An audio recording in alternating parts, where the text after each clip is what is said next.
of India, we the people of India, having solemnly resolved to constitute India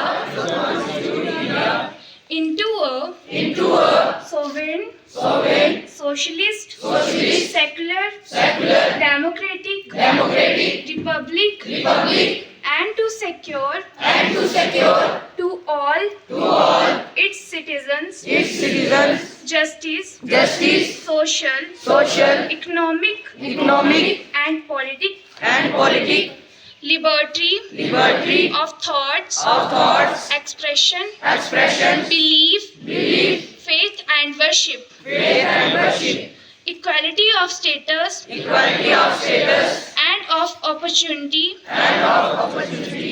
and to promote among them all fraternity, ensuring the dignity of the individual and the unity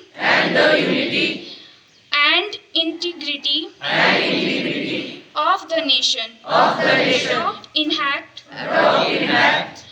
and give to ourselves this constitution. Thank you.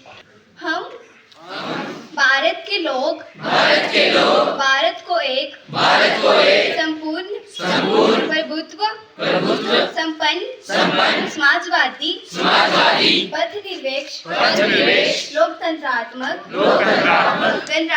गणराज्य बनाने के लिए तथा उसके समस्त नागरिकों को सामाजिक आर्थिक और राजनीतिक न्याय विचार अभिव्यक्ति विश्वास धर्म और उपासना की स्वतंत्रता प्रतिष्ठा और अवसर की समता प्राप्त कराने के लिए तथा उन सब में व्यक्ति की गरिमा और राष्ट्र की एकता और अखंडता सुनिश्चित कराने वाली बंधुता बढ़ाने के लिए दृढ़ संकल्पित होकर अपनी इस संविधान सभा में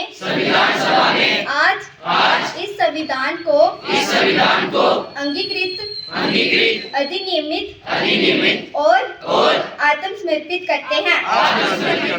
धन्यवाद। Teachers, other staff members, and my dear schoolmates. I am Harshit from class 11. Today I am here to present a topic on Constitution Day of India.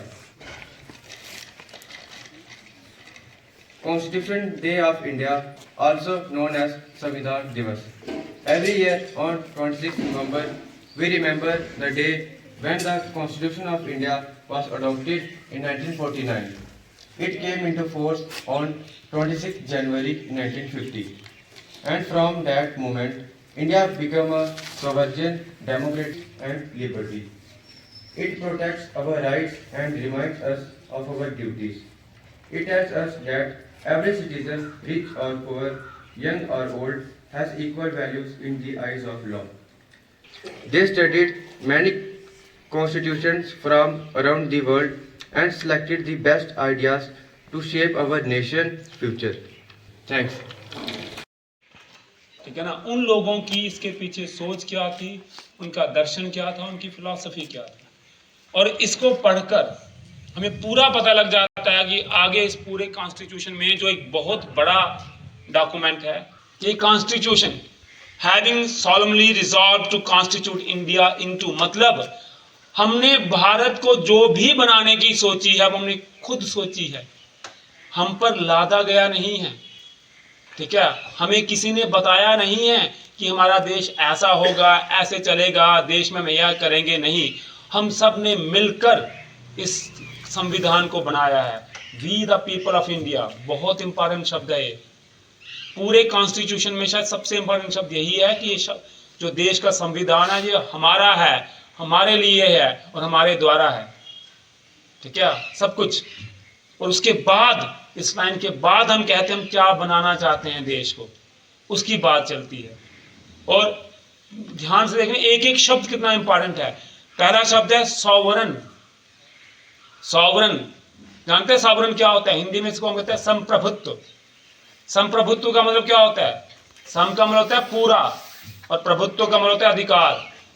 मतलब हम ही अब प्रभु हैं, हम ही प्रभु, मतलब जो कुछ भी होगा पूरा अधिकार हमारे पास है। शब्द हैं सोशलिस्ट, मतलब पूरे समाज, हम जो भी कुछ करेंगे पूरे समाज के लिए करेंगे। समाजवादी होगा, किसी एक व्यक्ति के लिए नहीं होगा, किसी एक समूह के लिए नहीं होगा, पूरे समाज के लिए होगा। सेकुलर, सेकुलर के लिए शब्द है पंथ निरपेक्ष। पंथ निरपेक्ष, धर्म निरपेक्ष भी कभी कहते हैं, पर ज्यादा अच्छा शब्द है पंथ निरपेक्ष। मतलब हम किसको कहते हैं? इम्पार्शियलिटी होगी, we are impartial towards religion, ठीक है, दैट्स सेकुलर। और फिर है डेमोक्रेटिक। दो, हर चीज लोगों के द्वारा है, लोगों के लिए है, लोगों की है। Government of the people, by the people and for the people. बहुत मशहूर स्टेटमेंट है अब्राहम लिंकन की ये, वो है डेमोक्रेसी। और फिर शब्द है हमारे देश में रिपब्लिक शब्द का मतलब होता है जहां जो आपका हेड ऑफ स्टेट है, जैसे हमारे यहाँ राष्ट्रपति हैं, जो हमारे राष्ट्रपति होते हैं वो भी चुने जाते हैं, elected. Head of the state भी इलेक्टेड होता है, जो first citizen of the nation होता है वो भी इलेक्टेड होता है, उसे हम कहते हैं गणराज्य। जैसे thank you very much madam.